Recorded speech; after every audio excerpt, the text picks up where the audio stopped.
Alamin nga natin guys kung bakit ang haba ng pila ng mga sasakyan dito. Sa Scout Limbaga, Tomas Morato, Quezon City. Ito nga pong dampa guys, seafood grill. Ayon sa aking napag-alaman, masarap daw ang kanilang seafood dito at affordable.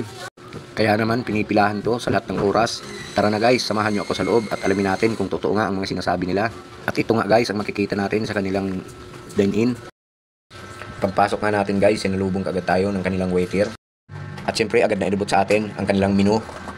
Ito nga guys ang kanilang bestseller na seafood grill na nagkakahalaga ng 1,499. Good for 3 up to 4 person. Talagang sulit naman to guys. At hindi lang to guys, maraming pa tayong option dito na pagpipilian na talaga namang napakasasarap.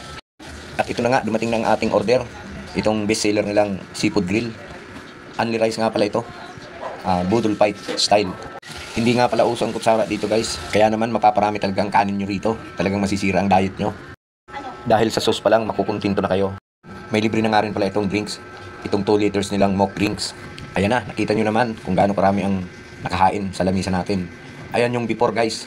At pagkatapos ng mahigit kalahating oras, ito na guys, ang makikita nyo sa ating lamisa.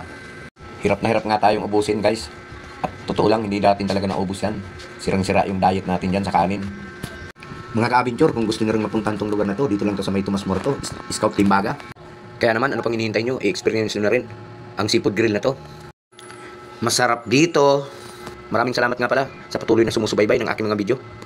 Sa mga baguhan na kapanood ng aking video, huwag niyo pong kalilimutan mag-follow at mag-subscribe sa aking YouTube channel, ang Adventure Vlogs.